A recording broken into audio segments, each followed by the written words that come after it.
Hello बच्चों, क्या हाल चाल भाई सबके? बढ़िया एकदम।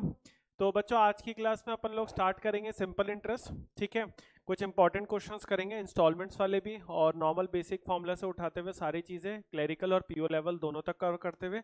ठीक है, तो आप लोगों को टाइम स्टैम्प्स अगेन डिस्क्रिप्शन में दिए हुए होंगे। अगर कोई भी क्वेश्चन लगता है कि ये आता है तो स्किप करके नेक्स्ट क्वेश्चन की तरफ आप लोग बढ़ सकते हो। ठीक है, तो चलो सबसे पहले स्टार्ट करते हैं अपन बेसिक फॉर्मूला से। मैं बेसिक फॉर्मूलाज एक बार आपको बता देता हूँ, फिर अपन क्वेश्चंस पे आएंगे। ठीक है, देखो सबसे पहले सिंपल इंटरेस्ट सबको पता है, साधारण ब्याज बेसिकली। ठीक है, एक सिंपल सा एग्जांपल समझ ही लेते हैं कि प्रिंसिपल है आपका 100 रुपये और रेट ऑफ इंटरेस्ट आपका 10% और टाइम अगर आपका फॉर एग्जांपल 3 इयर्स। तो हर साल जब आप इंटरेस्ट लगाओगे तो किस पे लगाओगे? 100 रुपये पे इंटरेस्ट लगाओगे। ठीक है, तो 100 रुपये पे 10%, 10 रुपये होगा, 3 साल का 30 रुपये हो जाएगा। ठीक है, तो बेसिक सा फॉर्मूला सिंपल इंटरेस्ट का कितना होता है? P into T into R, where the P is the principal, time T is the time and R is the rate. ठीक है, और दूसरा फॉर्मूला होता है अगर आप जो पैसा आप रिटर्न करते हो उसको अपन अमाउंट कहते हैं, जो कि होता है P प्लस SI के बराबर। अब एक छोटी सी चीज सीख लो कि अगर SI PTR और अमाउंट के बीच में डायरेक्ट रिलेशन फाइंड आउट करना है तो इस SI की वैल्यू को यहाँ पुट अप करो तो फॉर्मूला बन जाएगा amount is equal to P 1 + RT upon 100।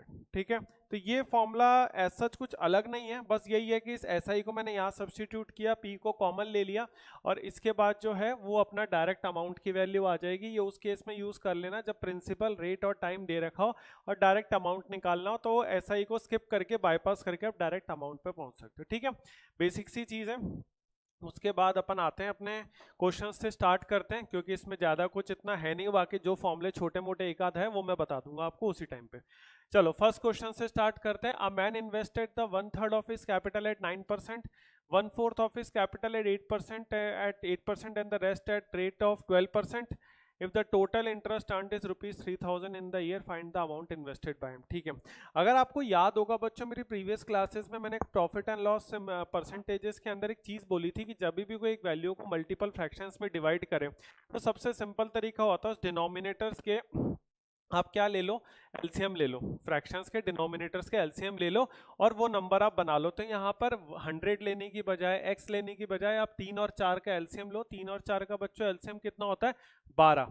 12 LCM होता है, उसके आगे एक जीरो या 2 जीरो लगा लो। अपन 2 जीरो लगा देते हैं। ठीक है, जो सम इन्वेस्ट किया ना, सम इन्वेस्टेड कितना था? 1200। 1200 का 1/3 कैपिटल। मैंने ना 2 जीरो इसलिए लगाए हैं, अभी बताता हूँ क्यों लगाए। एक जीरो से भी काम हो सकता था। 300 हो गया। उसके बाद 1/4 कितना हो जाएगा इसका, सॉरी 1/3 हो जाएगा इसका 400।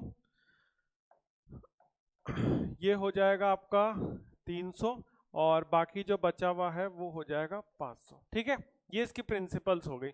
अब ये आपका 1/3 ये लिख लेना, 1/3, 1/4 और रेस्ट। ठीक है, रेस्ट जितना भी होगा। अब देखो 400 का 9% निकालना थोड़ा इजी हो जाएगा, अदरवाइज 400 ना करके अगर ये 120 करते ये 40 होता तो उसका 9% 3.6 आता, पॉइंट्स में आता। बस वो पॉइंट्स को एलिमिनेट करने के लिए मैंने एक जीरो एक्स्ट्रा लगा लिया, इसलिए और कोई रीजन नहीं है। बाकी आप 2 जीरो लगाओ, 3 जीरो लगाओ, 10 लगाओ, कोई फर्क नहीं पड़ेगा, आंसर एंड में सेम ही आएगा। ठीक है, तो 400 का 9% सीधा सीधा सा 36 हो जाएगा। ठीक है बच्चों, 300 का 8% सीधा सीधा 24 हो जाएगा, 500 का 12% सीधा सीधा 60 हो जाएगा। आप इन सबको ऐड कर दो तो टोटल सिंपल इंटरेस्ट कितना बैठेगा? 36 + 24 प्लस का 60 कितना होगा? ये हो जाएगा बच्चों 120। ठीक है, 120 हो गया। 120 जो है इंटरेस्ट हो गया, जो कि एक्चुअल इंटरेस्ट के बराबर होगा, यूनिटरी मेथड। और अपने को फाइंड आउट क्या करना है? Total principal. देखो 120 की वैल्यू 3000, तो 1200 की वैल्यू 30,000। ठीक है, तो 30,000 जो है वो इसकी वैल्यू, 30,000 जो है वो इसकी वैल्यू हो जाएगी। ठीक है, ये आपका आंसर आ गया, सिंपल है। इस टाइप का मैंने जब क्वेश्चन परसेंटेज में करवाया था ना, नहीं याद है तो मेरे पुराने लेक्चर देख लेना, उसमें आपको मिल जाएगा।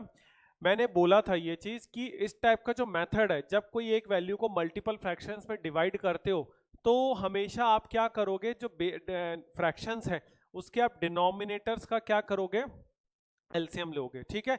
और ये मेथड ग्लोबल है, ग्लोबल मतलब परसेंटेजेस में भी यूज आता है, प्रॉफिट एंड लॉस में भी, एवरेजेस में भी यूज होता है, हर जगह इस टाइप के क्वेश्चन जब भी होते हैं तो हर जगह यूज होता है, ठीक है बच्चों, क्लियर है। चलो नेक्स्ट क्वेश्चन की तरफ आ जाओ। हाँ, a man invested rupees x and rupees x plus 400 in the two different schemes A and B. The rate of the interest offered by the schemes A and B is 10% and 12% per annum respectively. If the sum of the interest earned by the man from the scheme A after the 4 years and scheme B from after the 2 years is 640, find the x, ठीक है। ये बच्चों देखो एक चीज मैं आपको बता दूं, आज के जो लेक्चर है ना इसमें मैंने काफी क्वेश्चंस जो है ना वो मैंने प्रीवियस ईयर के भी लिए हैं, ठीक है। वो प्रीवियस ईयर के एसबीआई के और आईबीपीएस पीओ के और प्रीलिम्स के और के क्लरिकल के और एसबीआई क्लरिकल के क्वेश्चंस अपने इसमें इंक्लूडेड है, ठीक है। बस मैंने मेंशन नहीं किया है, लेकिन मैक्सिमम 12 क्वेश्चन आज की क्लास में, तो 7 से 8 क्वेश्चन अपने प्रीवियस ईयर के, ठीक है बच्चों। तो देखो सिंपल सा इसमें अपन फॉर्मूला लगाते हैं, ज्यादा अपन कुछ नहीं करेंगे क्योंकि अपने को ये x और ये x प्लस 400 ऑलरेडी दे रखा है। तो x हो जाएगा स्कीम ए का कितना हो जाएगा 10% के हिसाब से, कितना 4 साल के लिए, ठीक है, डिवाइडेड बाय 100। दूसरा हो जाएगा x प्लस 400 कितना 12% के लिए और 2 साल का, ठीक है, 2 इयर्स का 100, और ये हो जाएगा आपका 640, ठीक है, 640। तो ये हो जाएगा अपना 40x अपॉन 100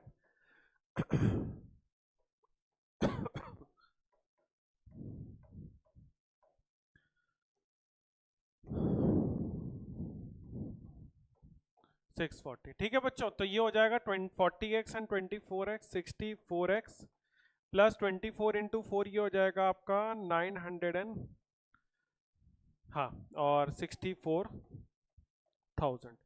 तो 64x किसके बराबर हो जाएगा 54,000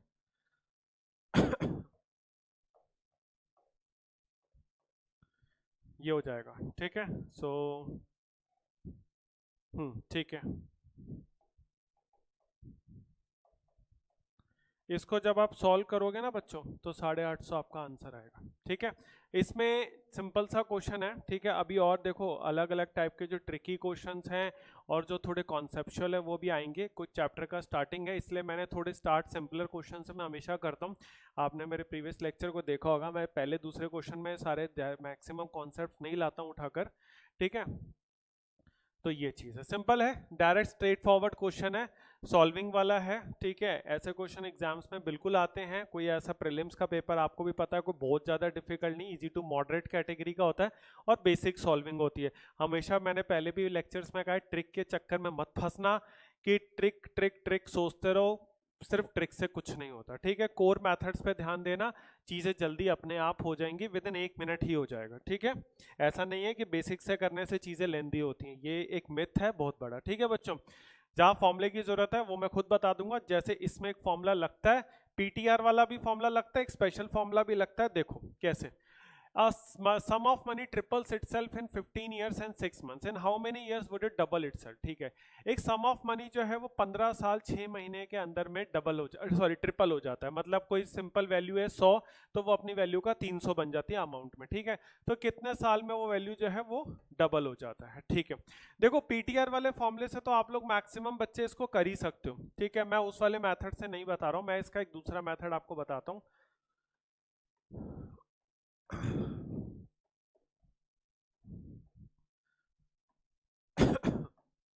शायद आप लोगों ने फॉर्मूला देखा हो, शायद ना देखा हो, नहीं देखा हो तो बच्चों कोई दिक्कत नहीं है, ठीक है।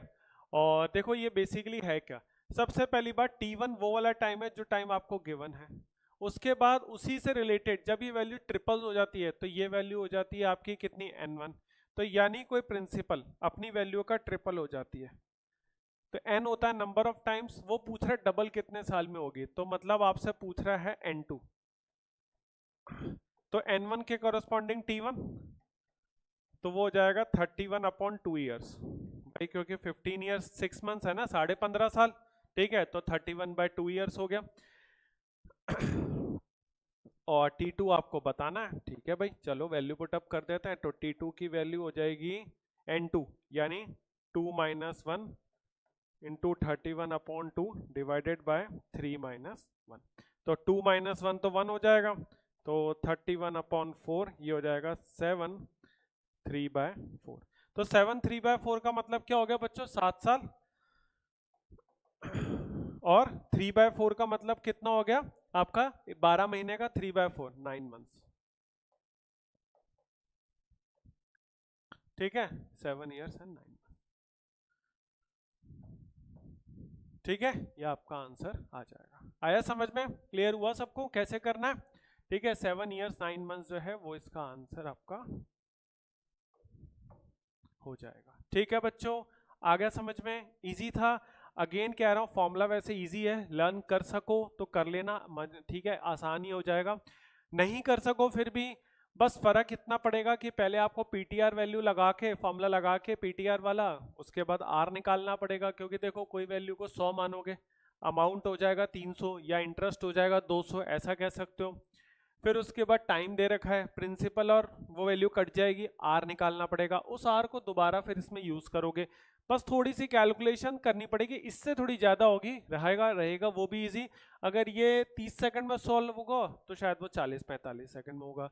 वो जितने में भी होगा उससे ये जल्दी होगा सॉल्व। ठीक है, क्लियर है? चलो, और बच्चों वीडियो पसंद आ रही है तो प्लीज वीडियो को लाइक करना बच्चों, चैनल को सब्सक्राइब करना एंड अपने फ्रेंड्स के साथ शेयर करना वीडियो को। ठीक है, चलिए देखिए, अभी लास्ट में मैंने कुछ टाइम पहले आप लोगों को मिक्सचर्स एंड एलिगेशंस भी पढ़ाया था। उसमें मैंने बताया था कैसे मिक्सचर्स एंड एलिगेशंस के चैप्टर को यूज करके अपन कई डिफरेंट अर्थमेटिक के चैप्टर्स को सॉल्व करते हैं। तो देखो, a sum of rupees 16,800 is divided into the two parts.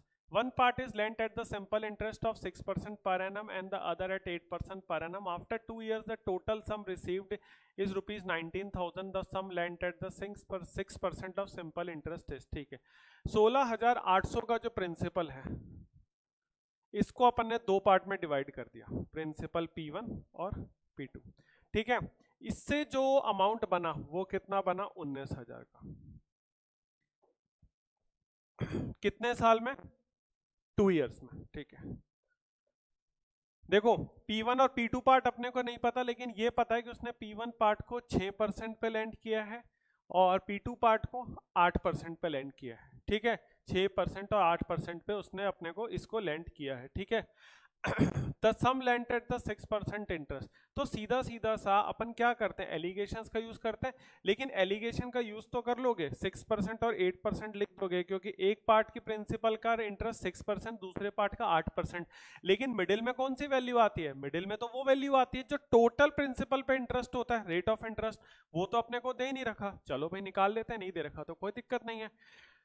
तो इन दोनों का डिफरेंस कितना हो गया, 2200, इंटरेस्ट हो गया 2200, 16,800 इंटू 2 साल का पूछ रहा है, into rate of interest. 2 zero से कैंसल आउट करो और ये आप इससे कैंसल आउट करो, 1100 और ये हो जाएगा 550, 275, 84 और 42।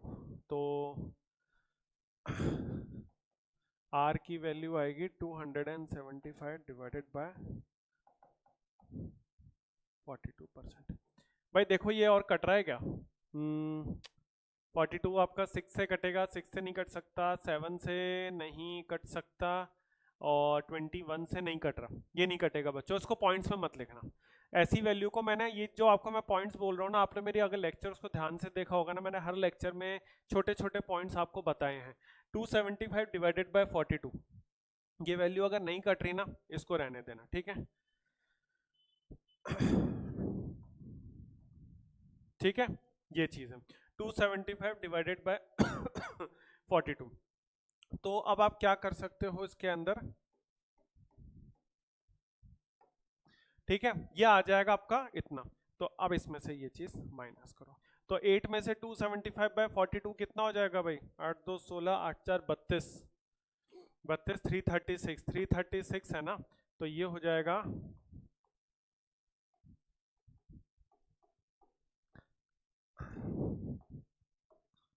और 42 इंटू 6, 6 2 12, 6 4 जा 24, 252।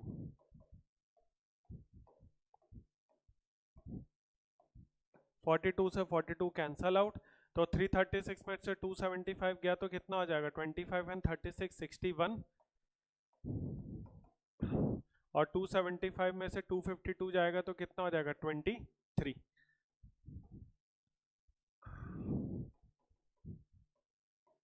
P1 ratio P2, P1 ratio P2 कितना हो जाएगा? 61 रेशो 23 हो जाएगा। ठीक है बच्चों, ये चीज हो जाएगी इसके अंदर।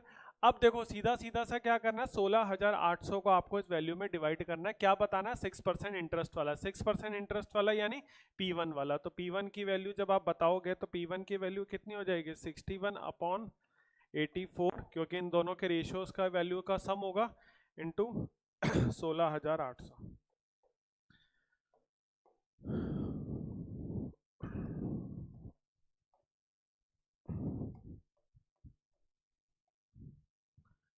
बारह हजार 200। ठीक है, आ गया आंसर? क्लियर? समझ आया बच्चों कैसे करना है? तो करवा रखा है मैंने इस टाइप का क्वेश्चन। आई होप आप लोगों को देखो याद भी होगा, क्योंकि मैं एलिगेशंस पढ़ा चुका हूँ, और एलिगेशंस के अंदर जितने भी चैप्टर्स हैं अर्थमेटिक के, percentages, profit and loss, averages, time and distance, simple interest, ये सारे कॉन्सेप्ट्स मैंने, चैप्टर्स मैंने उस मिक्सचर्स एंड एलिगेशंस की वीडियोस में मैंने ली है। ठीक है, मैं लिंक दे दूंगा डिस्क्रिप्शन में, आप लोग देख लेना उसको। क्लियर? चलिए नेक्स्ट क्वेश्चन की तरफ आते हैं। अब देखो, हाँ ये क्वेश्चन थोड़ा सा ठीक है, अच्छा क्वेश्चन है, इजी है लेकिन थोड़ा conceptual. Sum of money at simple interest amounts to ₹14160 in 3 years। ठीक है, कोई एक प्रिंसिपल है, 14160 एज एन अमाउंट बन जाता है कितना? 3 साल में। और सेम आपका 14700 अमाउंट बन जाता है 3 साल में। ये बनता है आपका आर इंटरेस्ट है, और ये बनता है आपका इसको ऐसे समझ लो, जब रेट ऑफ इंटरेस्ट को 25% से बढ़ा देते हैं, मतलब उस वैल्यू को 125% ऑफ आर, ऐसा कह लो। ठीक है, ये तो हो गया जो जो आपको दे रखा है, आपको आर की वैल्यू बतानी है, ओरिजिनल आर की वैल्यू। तो देखो भाई, सीधी सीधी सी बात है कि यहां पर इसको मैं ऐसे लिख सकता हूं 5r/4।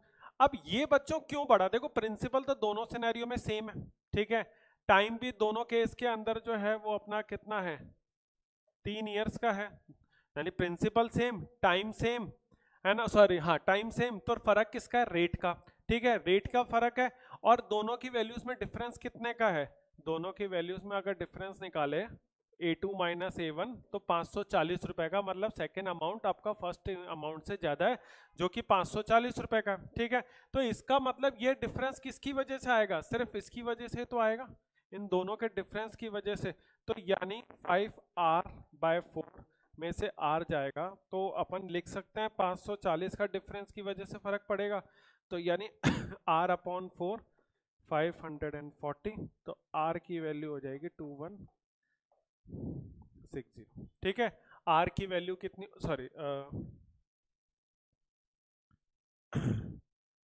एक सेकंड, हाँ मतलब सही किया। ठीक है, आप इसको सीधा सीधा से ऐसा लिख लो, r की वैल्यू मत लिखो, उसको ऐसा मत करो, मतलब वैल्यू सही आई है, लेकिन 1/4 का जो डिफरेंस है वो कितना है? रेट ऑफ इंटरेस्ट का 540, तो यानी ये कितना है? 2160। तो बेसिकली आपका जो सिंपल इंटरेस्ट आया वो कितना आया? ओरिजिनल आर के अकॉर्डिंग एक्चुअली इंटरेस्ट था, इसलिए मैंने आर को हटा दिया। ओरिजिनल आर के अकॉर्डिंग जो इंटरेस्ट था वो कितना आया? 2160। अब देखो अमाउंट था इतना 14160, आपका एसआई कितना था? 2160, तो प्रिंसिपल कितना हो जाएगा? इसमें से माइनस करोगे तो 12,000 हो जाएगा। ठीक है, 12,000 हो गया बच्चों। अब 12,000 का हो गया, 2160 का इंटरेस्ट हो गया, 12,000 आपका प्रिंसिपल हो गया, रेट हमें पता नहीं, टाइम हमारा कितना? 3 साल का है, 2 जीरो इससे कैंसल आउट, 1 जीरो इससे कैंसल आउट, और ये हो जाएगा आपका 72, और ये हो जाएगा 6। आर की वैल्यू हो गई 6%, आर की वैल्यू जो हो गई वो कितनी हो गई?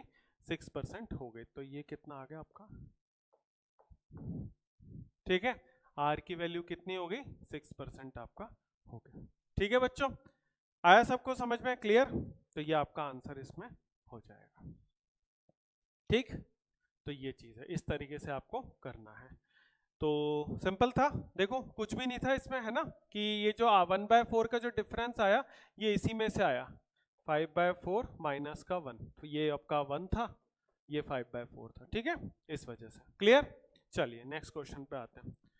तो हाँ देखो, if sum of rupees 4400 is to be divided among the 3 NGOs in such a way that the simple interest for each at 8% per annum after the 2, 4 and 6 years respectively remains the same. मतलब तीनों साल का interest जो है, तीनों जो interest है अलग अलग प्रिंसिपल्स के सेम होंगे, एक 2 साल, 4 साल और 6 साल। आपको फर्स्ट और थर्ड एनजीओस के उसका शेयर का डिफरेंस बताना है, और 8% पर एनम है, तीनों के अंदर इंटरेस्ट सेम है, ठीक है, टाइम अलग है और प्रिंसिपल अलग है। तो जो तीनों का जो प्रिंसिपल है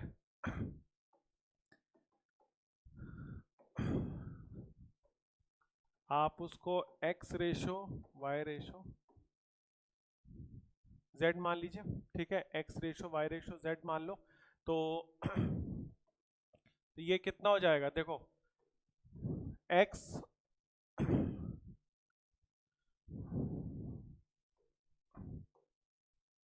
x इंटू,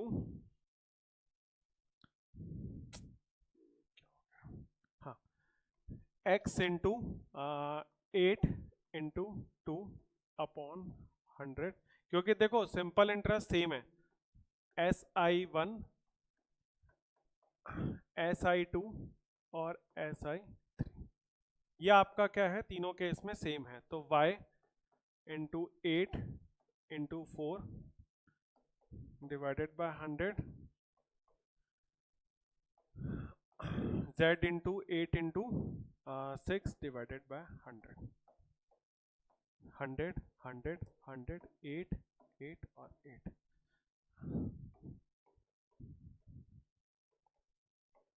2 से और काट दो उसको, 2 और 4।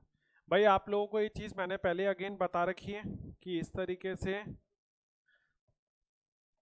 अगर आपको दे रखा हो तो रेशियोज की वैल्यूज में कैसे लेकर आना होता है, जो वेरिएबल्स के साथ जो कॉफिशेंट है उससे डिवाइड कर दो, ठीक है। ये रेशियोज नहीं होते बच्चों कि 1 to 4 का आप रेशियो लिख दो, इसमें जो रेशियो की वैल्यू होगी आपको ये कॉफिशेंट्स हटाने हैं। कौन से कॉफिशेंट्स, ये वाले 4 2 और 1, 1 तो खैर कोई फर्क नहीं पड़ता, तो 2 और 4 हटाने हैं, तो आप क्या करोगे, सबको 8 से डिवाइड कर दो, या फिर 4 से डिवाइड कर दो, सॉरी 4 8 2 और 4 का एलसीएम ले लो ना, 4 से कर दो।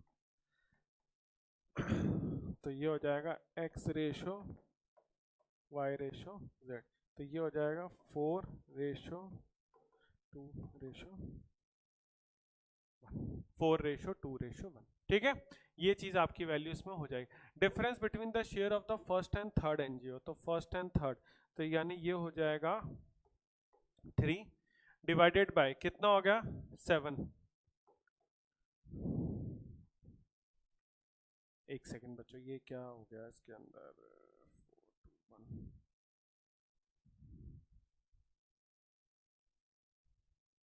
अरे एक गलती हो गई बच्चों, सॉरी, लिखा सही है, मैंने कैलकुलेशन में एक वैल्यू गलत ले ली गलती से। ये आपका, इसको एक काम करो ना, मैंने वही गलती कर दी, इसको आप यहीं काट लो, इसको ना मैंने गलती से ना 8 लेके चल लिया, ठीक है। तो ये हो जाएगा x is equal to 2y is equal to 3z, मैंने उसको एक्चुअली 4z ले लिया था क्योंकि मैंने वहाँ ना 8 लिख लिया था गलती से, 8 इंटू 8, ठीक है। तो ये हो जाएगा डिवाइडेड बाय 6 डिवाइडेड बाय 6 और डिवाइडेड बाय 6, तो x upon 6 y upon 3 z upon 2, ठीक है। तो यानी तीनों प्रिंसिपल्स का जो रेशियो था आपका वो कितना हो जाएगा, principal 1 principal 2 principal 3 6 ratio 3 ratio 2, ठीक है, 6 रेशो 3 रेशो 2 इसकी वैल्यू हो जाएगी, क्लियर।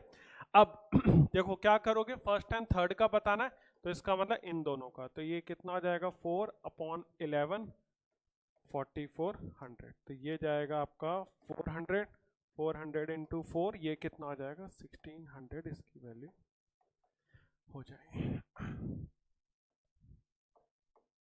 1600। ठीक है, तो ये आपका आंसर जो है वो इसमें आ जाएगा। क्लियर है? 1600 will be the answer, A option. Simple है, वो एक छोटी सी कैलकुलेशन मिस्टेक हो गई थी, उसको इग्नोर कर देना। ठीक है, बाकी का समझ में आया? तो ये सबसे सिंपल तरीका, पीटीआर वाला फॉर्मूला लगाया, तीनों केसेस में सिंपल इंटरेस्ट सेम है, इसलिए अपन ने वैल्यूज को सेम रखा, x into 8 into 2 upon 100, y into 8 into 4 upon 100, z into 8 into 6 upon 100। ठीक है, वैल्यूज को काटा, x is equal to 2y is equal to 3z आया, कोफिशिएंट इसके 3 और 2 है तो 6 हो गया एलसीएम, 6 से डिवाइड किया तो x अपॉन 6, y अपॉन ये कटा 2 आ गया, y अपॉन 3, z अपॉन 2 आ गया, इससे आप सॉल्व कर लो। ठीक है, क्लियर? चलिए नेक्स्ट क्वेश्चन पे आते हैं। Rakesh borrows rupees 3500 from a bank at the simple interest. After 3 years, he paid rupees 1500 to the bank. At the end of the 5 years from the date of borrowing, he paid 2725 to the bank to settle the account. Find the rate of interest. ठीक है, देखो आप लोग notice करोगे बच्चों, थोड़े बहुत level जो है वो हल्का हल्का इंक्रीज हो रहा है क्वेश्चंस का। ठीक है, और मिड प्रीलिम्स लेवल का ही लेक्चर है, और ये इकलौता लेक्चर है सिंपल इंटरेस्ट का, क्योंकि maximum question CA and SI के कंबाइंड होते हैं।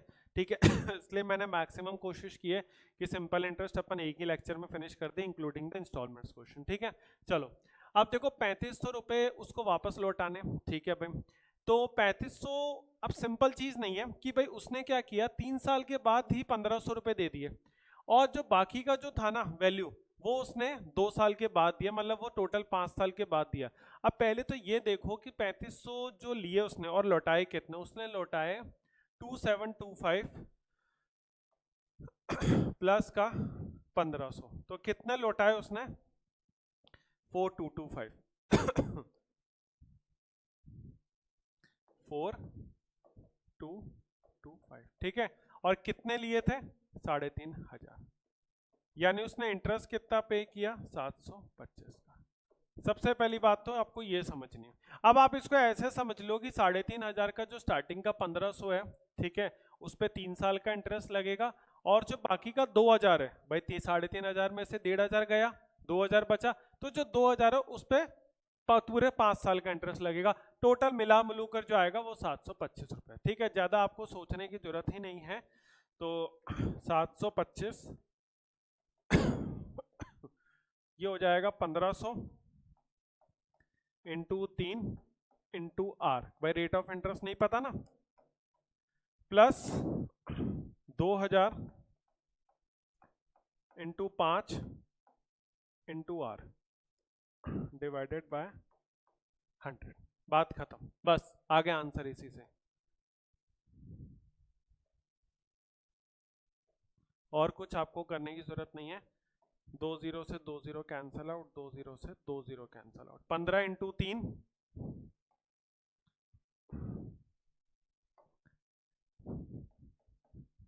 45 R, 20 into 5 100 R is equal to 725, तो ये हो जाएगा 145 आर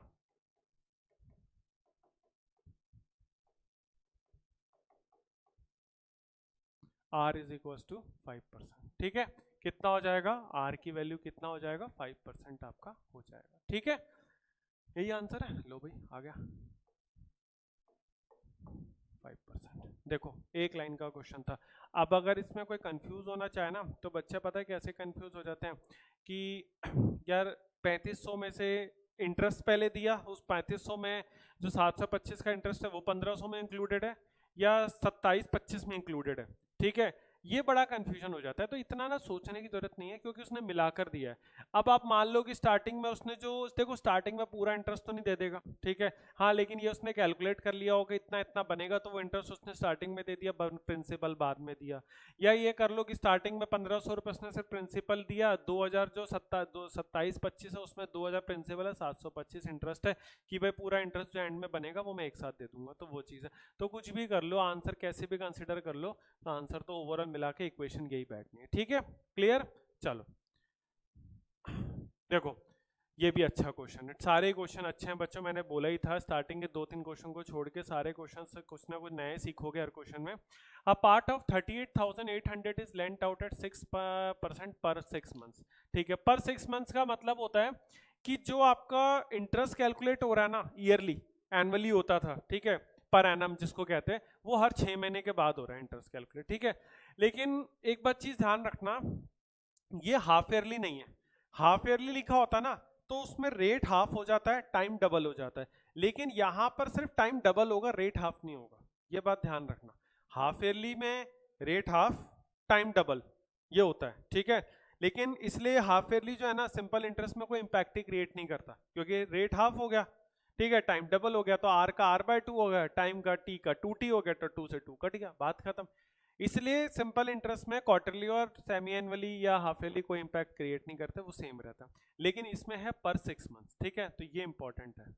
अब वो बोल रहा था रेस्ट ऑफ द अमाउंट, मतलब 38,800 में से जो भी स्टार्टिंग में से माइनस कर दिया, उसके बाद जो वैल्यू बची उसको 5% के हिसाब से लेंट किया, कितना, 1 साल के बाद, ठीक है, यानी टोटल 3 साल है तो 2 साल के लिए वो लग गया। जो उसमें से इंटरेस्ट मिला वो मिला कितना, 5/4। Find the second part that was lent out at 5%, ठीक है, आपको सेकंड पार्ट इसमें बताना है। तो देखो भाई आप ये मानो कि जो 38,800 है ना, इसको इसने 2 पार्ट में डिवाइड कर दिया, एक x हो गया और एक आपका y हो गया, तो ये हो जाएगा x इंटू, देखो 6% है। अब आप एक चीज देखो, 3 साल है, 3 साल है, 3 साल में कितने महीने होते हैं बच्चों, 3 साल में मतलब ऐसा समझ लो टाइम डबल हो गया, पर 6 मंथ्स के हिसाब से हो गया ना, तो आप ये समझो 3 साल में 36 महीने होते हैं, ठीक है। लेकिन इसने पर 6 मंथ्स बोला है, मतलब 6-6 महीने के स्लॉट लिए हैं, तो 6-6 महीने के स्लॉट में अगर उसको 36 बार काउंट करोगे भाई, 6 फिर 6 फिर 6 फिर 6, टोटल 6 बार आपको ऐड करना पड़ेगा 6 को, 6 इंटू 6 36 होता है, तो यानी कितनी बार आपको इंटरेस्ट कैलकुलेट करना पड़ा, 6 टाइम्स, ठीक है। तो ये चीज हो गया डिवाइडेड बाय 100, ठीक है। उसके बाद y कितना इंटरेस्ट था, 5%, टाइम कितना था, 1 साल के बाद, उसमें ऐसा कुछ पर 6 मंथ्स वाला केस नहीं है, तो ये हो जाएगा 100। रेट ऑफ इंटरेस्ट का कितना बन जाएगा, 5/4, कैंसल आउट हो गया, तो ये हो जाएगा आपका 36x upon 10y is equal to 5/4, 2/5, तो ये हो जाएगा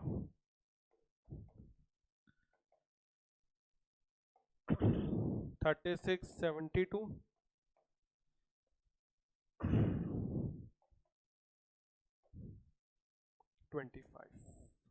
ठीक है, ठीक है, 72/25 ये आपकी वैल्यू बन गई। मतलब जो ये आपका प्रिंसिपल बना, ये बेसिकली जो x और y था ना, ये आपका प्रिंसिपल था P1 और P2, ठीक है, P1 P2 का ये हो गया। अब वो पूछा क्या था, 5% वाला, 5% वाला मतलब find the second part lent out at 5%, ठीक है।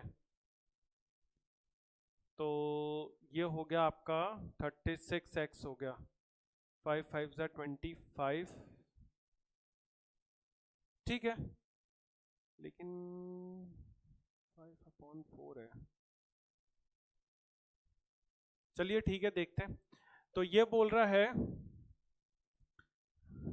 25/97, 38,000, 97, 9 4 36, 7 4, ये डायरेक्ट बच्चों 4 टाइम्स कट रहा है, ठीक है, 400 इंटू 25, ये आ जाएगा 10,000, ठीक है। आंसर तो सही है बच्चों, लेकिन after 3 years from the first amount was lented out is 5/4, and after 1 year तो x इंटू 6 इंटू 6 अपॉन 100, ठीक है, y इंटू 5 इंटू 2, क्योंकि 6 स्लॉट्स हैं, ठीक है, 24 हो जाएगा अपॉन 100, तो 6 6 36x एंड 5 2 10y, ये हो जाएगा आपका, तो ये हो जाएगा आपका 25। ओप सॉरी, मैंने कितनी ब्लंडर मिस्टेक कर दी बच्चों, छोटी सी फालतू की। x अपॉन वाई की वैल्यू सही लिखी, 25/72 आ रही है, ठीक है। आप लोगों में से शायद कईयों ने पहले पकड़ लिया होगा, अगर नहीं पकड़ा तो इस चीज को ध्यान दे लेना, सब कुछ सही किया है, ठीक है।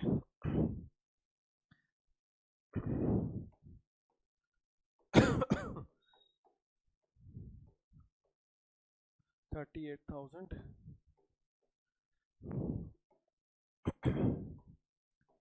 तो ये हो जाएगा बच्चों आपका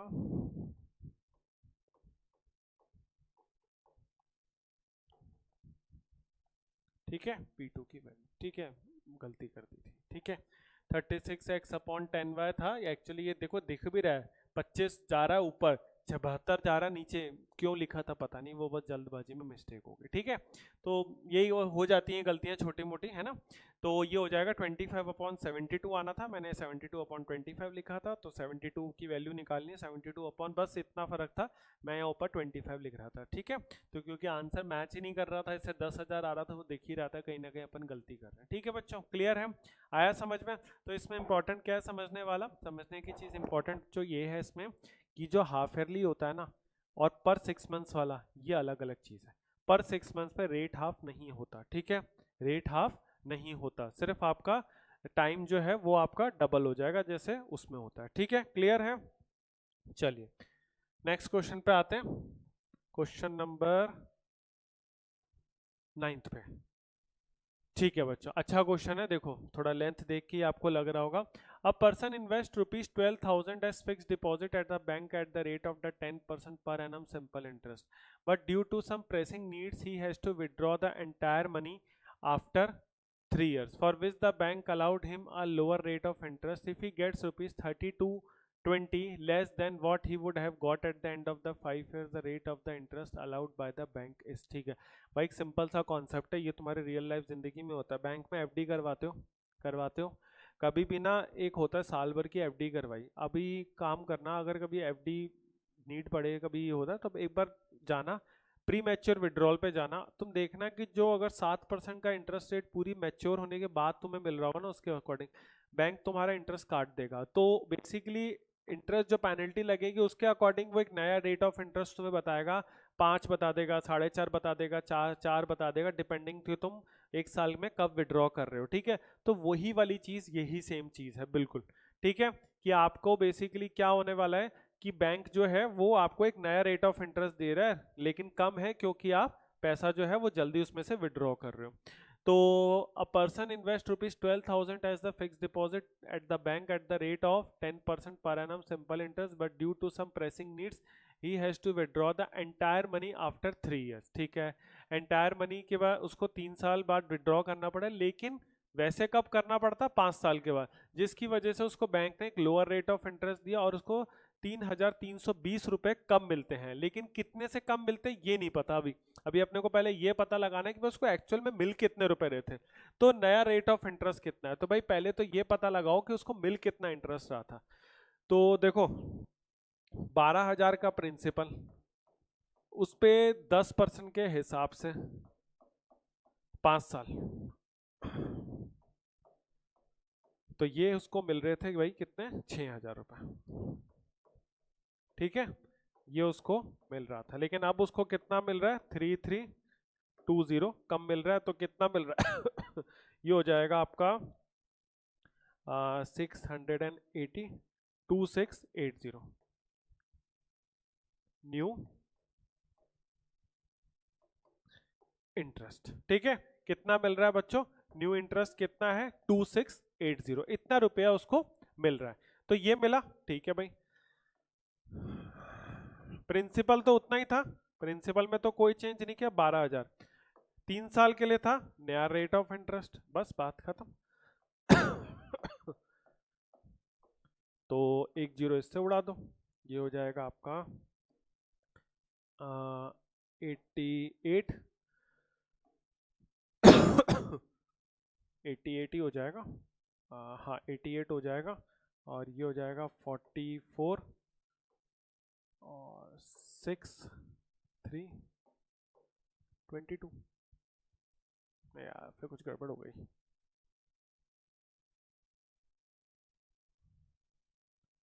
एक सेकेंड, 2 जीरो इससे कटे, 1 जीरो इसका कट गया, और ये आप काटोगे बच्चों तो ये कितना कटेगा, ये आपका 2680 ही आएगा। एक बार आप चेक कर लो उसको, 6,000 3,320 है ना, तो 680 680 ठीक है, 2680 ही है, 12,000 हो जाएगा। 3 साल के बाद ही वो विड्रॉ कर रहा है उसको पैसे को, ठीक है, तो 3 साल बाद हो गया ये आपका उसके बाद 268 divided by 12 into 3 rate of interest. ठीक है बच्चों, तो ये हो जाएगा, इसको आप कैंसल आउट करो और ये हो जाएगा आपका 8। कट रहा है क्या? ये नहीं कट रहा, ये तो बच्चों कट ही नहीं रहा है। 134 और ये हो जाएगा आपका 67। ये हो जाएगा 12 का 6, ये हो जाएगा 3। हाँ तो ये तो कट ही नहीं रहा बच्चों, मैंने पता नहीं कैसे काट दिया था। 67 अपॉन 9, 9 7 जा 63, 74/9%। ठीक है, आज पता नहीं कहाँ कुछ उल्टा सीधा ही हो रहा है आज की कैलकुलेशन, सीधी सीधी आते हुए भी गड़बड़ हो रही है बिना मतलब की। ठीक है, पता है गलती हो रही है, गलत कर रहे हैं, कुछ ना कुछ ऐसा नहीं होगा, लेकिन बस वो हो रही है गलती। ठीक है, पता नहीं आज ऐसा क्यों हो रहा है। तो ये चीज़ है बच्चों, क्लियर आया सबको समझ में? तो ये चीज़ इसके अंदर आ जाएगा आंसर, सिंपल सी चीज़ है, मैंने बोला ना। और ये करके देख लेना, मैं 100% गारंटी कह रहा हूँ। आपकी जो भी मोबाइल ऐप है आपका बैंकिंग का, पर्टिकुलर बैंक का, तो आप उसमें देख लेना, ये चीज़ होती है, मैक्सिमम केसेस में होती है भाई, मेरे बैंक में तो होता है। ठीक है, उसमें दिखाता भी है कि bank is charging this much interest, अगर आप कभी भी प्री मैच्योर विड्रॉल पे जाओगे तो। चलिए अब आ जाओ इसका क्वेश्चन, देन उसके बाद बच्चों फिर अपन आएंगे इंस्टॉलमेंट्स वाले क्वेश्चन पे। A sum of ₹725 is lent in the beginning of a year at a certain rate of interest. After 8 months, a sum of ₹362.50 more is lent, but at the rate twice the former. But at the end of the year, ₹33.50 is earned as the interest from both the loans. What was the original rate of interest? ठीक है, clear. तो देखो बच्चों, इसमें आप लोगों का जो है ₹725 इसने लगाए। ठीक है भाई, आर रेट के हिसाब से। ठीक है, पूरे बच्चों कितने साल के लिए लगाए? एक 12 महीने के लिए। ठीक है, तो अपन इसको डिवाइडेड बाय 12 कर देते हैं। देखो महीने है ना, तो जब भी टाइम मंथ्स के अंदर आता है तो आपको पता है 12 से डिवाइड होता है। ठीक है, अब वो बोल रहा है कि उसने 362.50 और लगाए, मतलब इसमें नहीं लगाए, एक्स्ट्रा उसने इन्वेस्ट किया 362.5, rate at twice the former, R थी तो ट्वाइस आर, बचे कितने? 4 महीने। ठीक है, और ये हो जाएगा इंटू 12, और टोटल जो इंटरेस्ट है वो कितना बैठा? 33.50। बस सॉल्व करना है और कुछ भी नहीं है इसके अंदर। तो देखो ये तो 12 से 12 कटा बच्चों, ये कटा 3 टाइम्स, ये आ जाएगा 725 आर अपॉन 100। 362.5 इंटू ट्वाइस हो जाएगा 762 डिवाइडेड बाय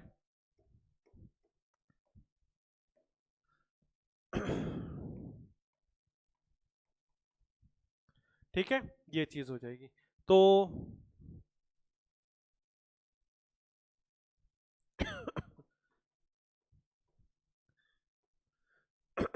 725 आर और इसको आप एलसीएम लोगे तो ये हो जाएगा आपका 725 और 2175 आर, 2175 प्लस 700, ये हो जाएगा आपका 2800 2900।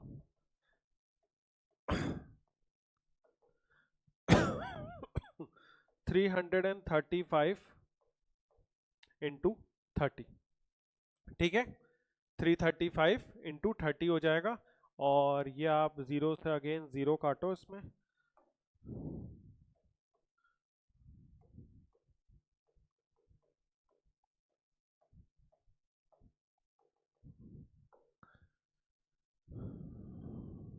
ठीक है बच्चों। ये मैंने एलसीएम लिया था 2175, ये जो है ना वैल्यू इसका 300 हो जाएगा, तो ये 3 टाइम्स हुआ था, तो इस 7 इंटू 3 25 इंटू 3 75, और ये आपका हो जाएगा 725 175 2900 हो गया। 335 इंटू 3 बच्चों कितना हो जाएगा? ये हो जाएगा आपका, इसको एक काम करते हैं ना अपन, इतना ही क्यों करें, अपन इसको और काट लेते हैं, तो ये हो जाएगा 58 टाइम्स। ठीक है, और ये हो जाएगा 67 टाइम्स। 67 इंटू 3 ये हो जाएगा आपका divided by 58%। 201 divided by 58, value थोड़ी अजीब सी आ रही है, ऐसे में अप्रोक्सीमेटली कहीं लिखा तो नहीं है, लेकिन ये कटने वाला तो नहीं है, ठीक है। तो 58 इंटू 3 करोगे तो ये जाएगा 174, 174। आंसर 3 में आ रहा है, ठीक है भाई, करके देखना ही पड़ेगा। तो ये आ जाएगा आपका आर की वैल्यू 3.174 है ना, तो ये बचा 26 और एक 27, 27 आएगा तो 4 बार ठीक है, तो ये आ जाएगा 3.6 का तो खत्म, ये आपका आंसर आ जाएगा 3.46%। ये जहां तक है ना बच्चों, जितना लग रहा है ये कैलकुलेशन देख के, ये पूरी तरीके से पॉइंट्स के बाद भी नहीं कटेगी, ये आपको सॉल्व करना ही पड़ेगा। मतलब 3.646 के बाद और चलता जाएगा, लेकिन आप 3.46 आ जाए तो छोड़ देना उसको वहीं पे, ठीक है। क्लियर है, आया समझ में कैसे करना है? तो ये चीज है इसके अंदर, ठीक है। अगेन देखो, इक्वेशन को समझना है, मैं हर चैप्टर में यही एक ही बात दोहराता हूँ, कॉन्सेप्ट को पकड़ो, कॉन्सेप्ट पकड़ो, कॉन्सेप्ट पकड़ लोगे चीजें निकाल लोगे, कॉन्सेप्ट नहीं पकड़ोगे बिना मतलब के फॉर्मूलेज, बिना मतलब के शॉर्ट ट्रिक्स, अनवांटेड चीजें रट्टा मारना, कुछ नहीं मिलने वाला, ठीक है। इधर उधर घूम जाओगे और बैंकिंग स्पेसिफिकली की प्रिपरेशन कर रहे हो तो मेंस में 100% बिखर जाओगे, ठीक है, ध्यान रखना ये चीज। चलो अब आते हैं अपन, लास्ट दो क्वेश्चन बचे हैं बच्चों, और ये दोनों क्वेश्चन जो हैं वो अपने इंस्टॉलमेंट बेस्ड हैं, तो मैं आपको बता देता हूँ इंस्टॉलमेंट बेस्ड क्वेश्चंस कैसे होते हैं। देखो, इंस्टॉलमेंट में या तो बंदा खरीदता है इंस्टॉलमेंट में, ठीक है, या तो बंदा ये है कि पहले को डाउन पेमेंट दे देता है कि भाई कुछ पैसा पहले दे दिया और बचा हुआ पैसा जो है वो मैं इंस्टॉलमेंट्स में बाद में दे दूंगा, ठीक है, तो जिससे ईएमआई थोड़ी कम हो जाती है और इंटरेस्ट भी कम लगेगा।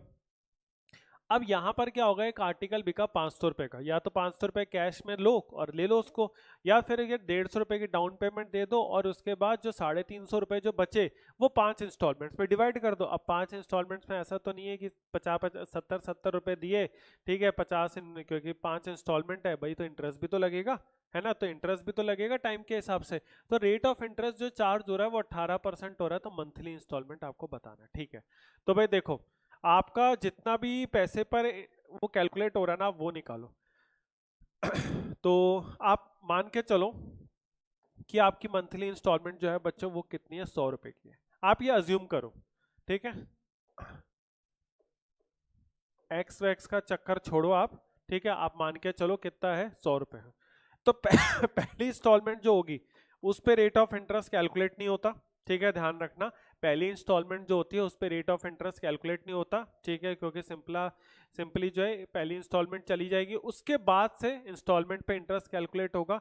तो जो सेकंड इंस्टॉलमेंट होगी वो कितनी होगी भाई, इंस्टॉलमेंट 100 रुपए की, और उसके बाद उस पे इंटरेस्ट 100, एक महीने का रेट ऑफ इंटरेस्ट 18 अपने को दे रखा है डिवाइडेड बाय 100 और 12 क्यों किया, क्योंकि मंथली है, ठीक है। तो ये 100 से 100 कटा और ये हो जाएगा 3/2, यानी 101.5। तो नेक्स्ट इंस्टॉलमेंट हो जाएगी आपकी, मैं यही लिखते जा रहा हूँ, इंस्टॉलमेंट 1 हो जाएगी देखो 100, इंस्टॉलमेंट 2 हो जाएगी 101.5, इंस्टॉलमेंट 2 हो जाएगी 100 प्लस 2 महीने का इंटरेस्ट, 18% का rate of interest divided by 100 करते हो, और मंथ्स को ईयर्स में कन्वर्ट करने के लिए ये चीज, ठीक है, 100 से 100 अगेन 3/2, 2 से 2 कटा, तो ये कितना हो जाएगा 103 ठीक है। फिर उसके बाद 104.5 और 106, दिख ही रहा है यार, सीधा सीधा सा बच्चों, देखो देखो 1.5 से बढ़ रही है, सबको ऐड करो, ये हो जाएगा 6, 10, 13, 14, 15 515, ये अज्यूम्ड वैल्यू के अकॉर्डिंग चला है सारे कहानी, ठीक है।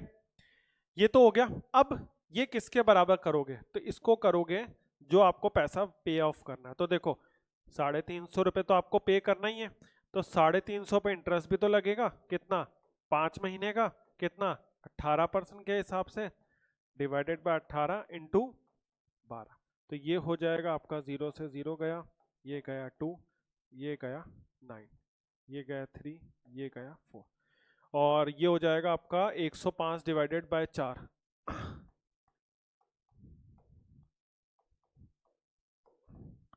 105 डिवाइडेड बाय 4 हो जाएगा 26.25।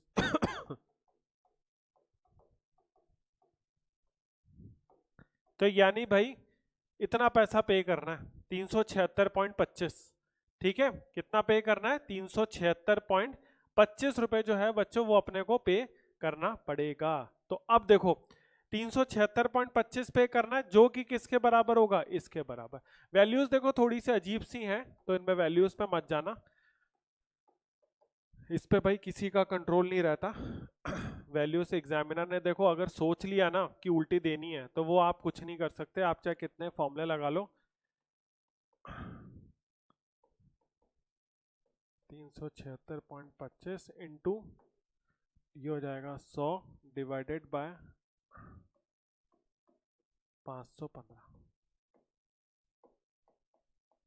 जीरो से ये जीरो जाएगा। ठीक है बच्चों, ये आपका देखो सॉल्व करके जो आएगा मैं आपको बता दूं, ये आएगा आपका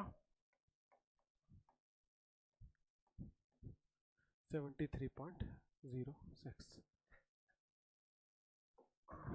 ठीक है, ये आपका आंसर आएगा। तो यानी आपकी जो मंथली इंस्टॉलमेंट आएगी वो कितनी आएगी? 73.06।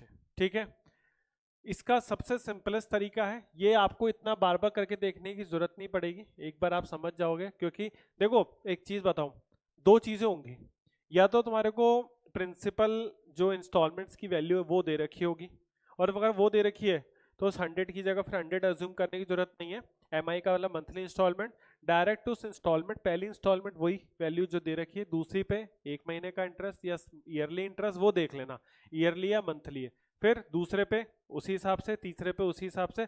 जितनी ज्यादा इंस्टॉलमेंट्स होगी ना क्वेश्चन लेंदी तभी होगा, और नॉर्मली केस में 2 या 3 इंस्टॉलमेंट में वो क्वेश्चन खत्म कर देता है। हद मार के खींचा तो 4 इंस्टॉलमेंट। ठीक है, ऐसा नहीं होगा 7-8 इंस्टॉलमेंट, एग्जामिनर बिल्कुल ही भैया खराब मूड में बैठा है तो तुम्हें 7-8 इंस्टॉलमेंट दे देगा। ठीक है, अदरवाइज वो नहीं देगा। ठीक, क्योंकि इतने इंस्टॉलमेंट पे कैलकुलेट करने में क्वेश्चन लेंदी बनेगा, ये बात पक्की है, इसमें तुम कुछ नहीं कर सकते। तो उन सबको ऐड करोगे, वो जो अमाउंट उसको टोटल पे ऑफ करना है वो उसके बराबर हो जाएगा। ठीक है, वो उसके बराबर हो जाएगा, उससे सीधा सीधा सा उसको इक्वेट करो उन दोनों को, आपका आंसर आ जाएगा। ठीक है, इसमें कैलकुलेशन थोड़ी ऐसी है, बाकी कुछ भी नहीं है, क्वेश्चन आसान है। ठीक है, नेक्स्ट क्वेश्चन करवाता हूँ, इंस्टॉलमेंट्स वाला देखो समझ आ जाएगा। Suresh purchase an item of worth P, यहाँ पर ना आपको ये नहीं दे रखा कितने का है, पिछले केस में दे रखा था 500 रुपए का आर्टिकल है। By paying the whole amount at once he decided to buy that item instalments. ठीक है, उसने सोचा कि ये पूरा देने की बजाय वो पूरा पैसा इंस्टॉलमेंट्स में देगा, और ईच इंस्टॉलमेंट का जो इंटरेस्ट है वो 20% है। उसने 3 इक्वल ईयरली इंस्टॉलमेंट्स दी 1200 रुपए की, यहाँ पे आपको पी की वैल्यू बतानी है। ठीक है, तो उसने ऑलरेडी यहाँ पे इंस्टॉलमेंट्स की वैल्यू जो है वो आपको दे दी।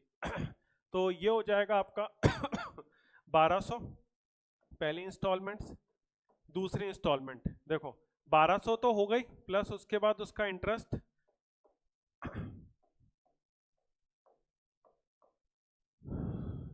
कितने का इंटरेस्ट? ये हो जाएगा 1 साल का डिवाइडेड बाय 20। ये दूसरी इंस्टॉलमेंट हो गई, और तीसरी इंस्टॉलमेंट 1200 प्लस 1200 पे इंटरेस्ट।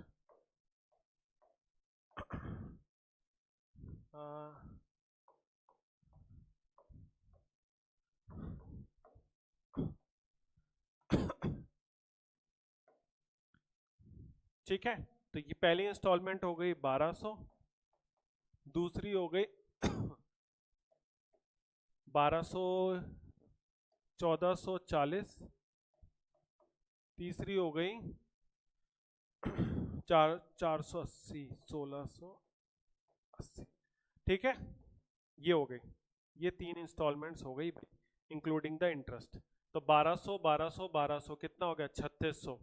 480 प्लस ये हो गया 3600, 4320।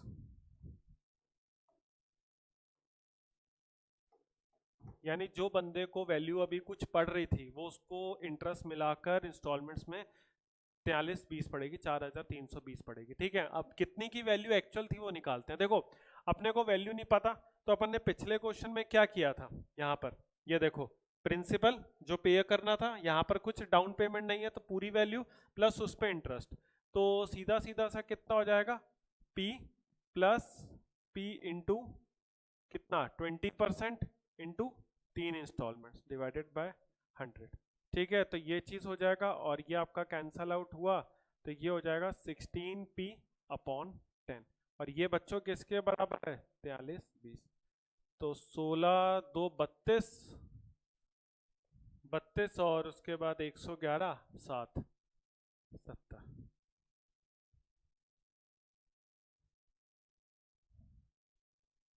ठीक है, अब सोचो, इसलिए कहते हैं कि इंस्टॉलमेंट्स में और ईएमआईज पे आईफोन मत खरीदना कभी भी। ठीक है, बहुत नुकसान करता है। नो कॉस्ट ईएमआई एक बार फिर भी चल जाती है, बट उसमें भी तुम्हें एक्स्ट्रा पैसा देना पड़ता है, अगर कभी तुम ध्यान से देखो तो। नो कॉस्ट ईएमआई पे कभी मत सोचना कि तुम्हें कुछ एक्स्ट्रा नहीं देना पड़ रहा, तो कम से कम तुम्हारी जेब से 2-3 हज़ार रुपये एक्स्ट्रा लगते हैं। अभी बताऊंगा कैसे। ठीक, देखना 2700 रुपये जो है, मतलब आर्टिकल अगर वो एक बार में पैसा दे के खरीद लेता ना, उसे 2700 रुपये देने पड़ते हैं, लेकिन उसने जो इंस्टॉलमेंट्स में खरीदा ना, उसकी वजह से दिस माइनस दिस यानी 1620 रुपये, हाँ इंटरेस्ट उसको पे करना पड़ा। सोचो जितनी आर्टिकल की प्राइस थी उसके आधे से ज्यादा तो उसका इंटरेस्ट लग गया उसमें। ठीक है, तो ये होता है जब आपका इंटरेस्ट लगता है इंस्टॉलमेंट्स पे। ठीक है, तो इंस्टॉलमेंट्स पे चीज बड़ी आसान लगती है लेकिन बहुत भारी पड़ती है जेब पे। ठीक है, क्लियर। अब मैं आपको बता रहा था ना कि कैसे पड़ता है, समझ लो, क्योंकि ये बड़ा अच्छा कॉन्सेप्ट है। जब आप नो कॉस्ट ईएमआई बैंक आपको कहता है ना, तो वो नो कॉस्ट ईएमआई तो हो जाता है, ठीक है, आपको इंटरेस्ट जो है जो लग रहा है वो वे ऑफ कर दिया जाता है, डिस्काउंट दे दिया जाता है कंपनी के थ्रू। लेकिन जब आप इंस्टॉलमेंट्स निकालोगे ना, तो उस इंस्टॉलमेंट्स पे जो इंटरेस्ट लगता है ना, ठीक है, उस पे 18% जीएसटी लगता है जो बैंक चार्ज आपसे करता है। तो वो जीएसटी बेटा वो ना कंपनी पे करती है ना वो बैंक तुम्हारी जगह पे करेगी, वो तुम्हें ही पे करना पड़ेगा। तो ध्यान रखना है कि वो 18% जीएसटी जो इंटरेस्ट पे लग रहा है वो तुम्हें पे करना है, ध्यान रखना। तो अगर 1 लाख की कोई चीज इंस्टॉलमेंट्स में खरीदे तो मान के चलना तुम्हें 1,02,000 या 3,000 देने पड़ रहे हैं उसके, जब तुम पूरा सम अप करके पूरी अपने उस पर क्रेडिट कार्ड की डिटेल्स में जब तुम चेक करोगे, चेक कर लेना ये चीज़। ठीक है, तो ये चीज़ कभी मत सोचना कि तुम्हें कभी भी कुछ करना नहीं पड़ रहा, तुम्हें एक्स्ट्रा तो तुम्हारी जेब से लगेगा, ध्यान रखना। ठीक है बच्चों, तो ये मैंने तुम्हें वैसे भी बहुत अच्छी बात एक बता दी और ये इंस्टॉलमेंट्स वाला क्वेश्चन भी करा दिया, तो आई होप चीज़ क्लियर हो गई। इसी तरह से होता है कंपाउंड इंटरेस्ट के इंस्टॉलमेंट्स में एक बहुत मजेदार फॉर्मूला है, होता वो भी ऐसा है लेकिन उसको एक शॉर्टकट फॉर्मूले से बदल दिया, तो वो शॉर्टकट फॉर्मूला हर जगह लगेगा। ठीक है, क्लियर है। तो मैंने मैक्सिमम क्वेश्चंस जो थे ना वो सिंपल इंटरेस्ट के ले लिए, कवर अप मैंने करवा दिए। ठीक है, मैंने इसमें कुछ भी नहीं छोड़ा है सच की कुछ रही चीज़ें, तो मैंने सारी चीज़ें कवर अप करने की कोशिश की है। आई होप आप लोगों को चीज़ें समझ में आई। लेक्चर को दोबारा देख लेना, कोई दिक्कत आई तो कमेंट सेक्शन में पूछ लेना। ठीक है, डायरेक्टली आप हमें कनेक्ट भी कर सकते हो सोशल मीडिया के थ्रू। ठीक है, वीडियो देखो, वीडियो पसंद आई तो वीडियो को लाइक करो, चैनल को सब्सक्राइब करो। मिलते हैं हम आप लोगों से नेक्स्ट वीडियो में, टिल देन थैंक यू, जय हिंद।